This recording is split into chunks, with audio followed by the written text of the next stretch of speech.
এমন কোনো candidate choose করেন না যারা মেয়েদের বাইরে যাওয়া বন্ধ করে দিবে।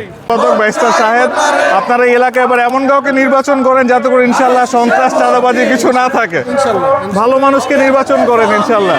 আমাদের নামে কোনো কলঙ্ক নাই, কিছু নাই, ঠিক আছে? আপা ববি আজাদ সাহেব, আপনারা এখানকার ভোটার, আমরা আশা করব আপনারা একজন শিক্ষিত মানুষকে নির্বাচন করবেন যিনি এই এলাকার উন্নয়ন করবে। ওনার নামে কোনো চাঁদাবাজি, সন্ত্রাসী, দখলদারি কোনো কিছুর রেকর্ড নাই। এমন মানুষকে আনেন যাকে দিয়ে আপনারা এখানে ওপেনলি আরাম করে যাতায়াত করতে পারবেন।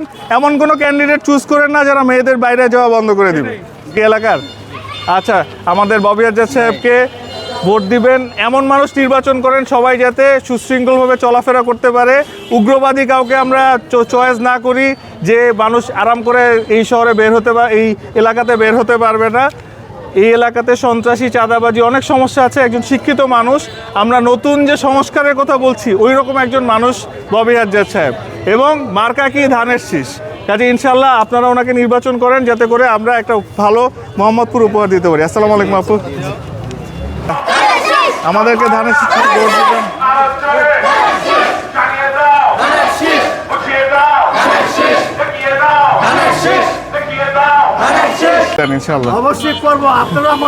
অবশ্যই ইনশাল্লাহ।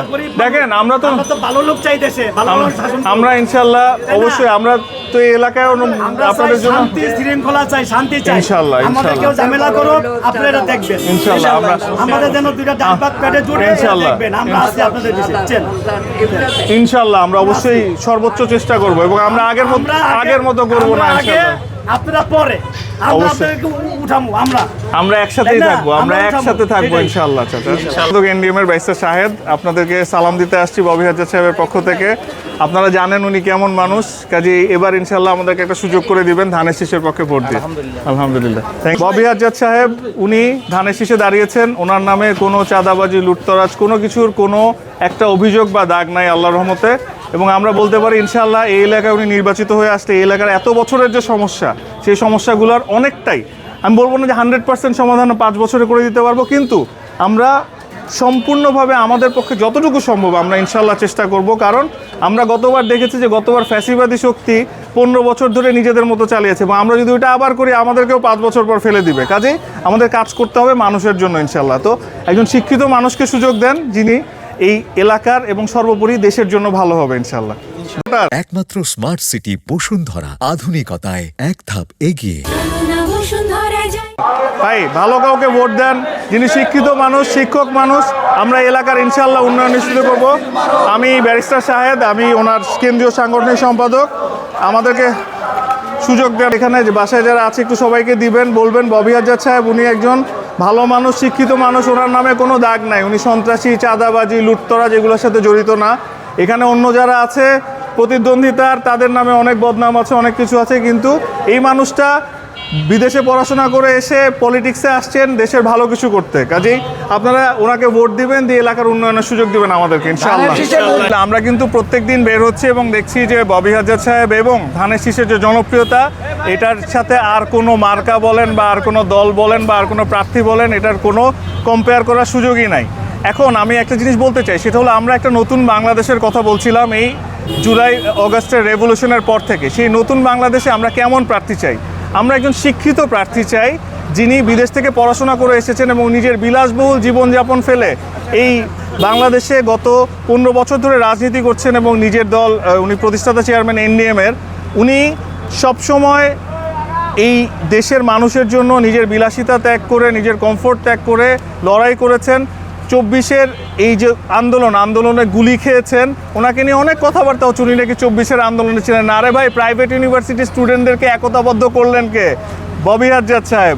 ওনাকে আগামীর রাষ্ট্রনায়ক তারেক রহমান সাহেব এত ভ্যালু কেন দেন? কারণ উনি একাধারে একজন পলিসি মেকার, অ্যাডমিনিস্ট্রেটিভ, এবং উনি রাস্তায় যে এই ফাইটটা ছিল জুলাই মাসের এবং এর আগে 2024-এর যে পাতানো নির্বাচন ছিল, সেই নির্বাচনে কি আমাদের এনডিএমকে অফার দেওয়া হয় নাই? না ভাই, আমরা পাতানো নির্বাচনে যাই নাই।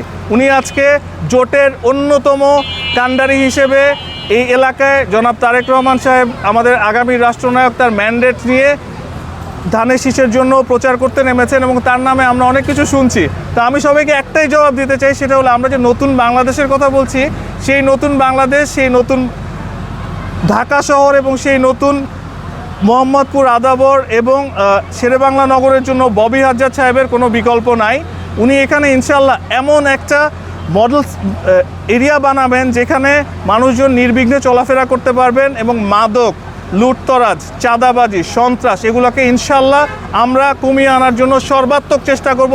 ইনশাল্লাহ আমি আশা করব যে 5 বছর পর এই এলাকা সন্ত্রাস মুক্ত হবে এবং 5 বছর লাগবে না, এর আগেই করবো ইনশাল্লাহ। কিন্তু 5 বছর পর আপনারা দেখতে পাবেন যে মানুষই চাচ্ছে যে ববি হাজ্জাজ সাহেব আবার এই এলাকায় ফিরে আসুক। এবং এর বাইরে আমাদের অপোজিশনরা যারা অনেক কথা বলছেন তাদেরকে নিয়েও কিছু বলতে চাই। আমাদের অপোজিশন ওনারা বলছেন ওনারা নাকি মানুষকে ভোট দেওয়ার আগে তাদের নাকি কি পরীক্ষা দিতে হবে। ভাই এই পরীক্ষা তো আমরা বুঝি না ভাই, বিদেশে অনেক পড়াশোনা করেছি, দেশে অনেক পড়াশোনা করেছি, কিন্তু এইসব পরীক্ষা টরীক্ষা বুঝি না। আবার ওনারা মহিলাদের বের হতে দিবেন না, বোরকা পড়তে হবে। ভাই এটা বাংলাদেশ, এখানে মানুষ লিবারেল মুসলিম, এখানে উগ্রপন্থীদের কোনো স্থান নাই। এটা আমরা তালিবান দেশ বানাতে চাই না।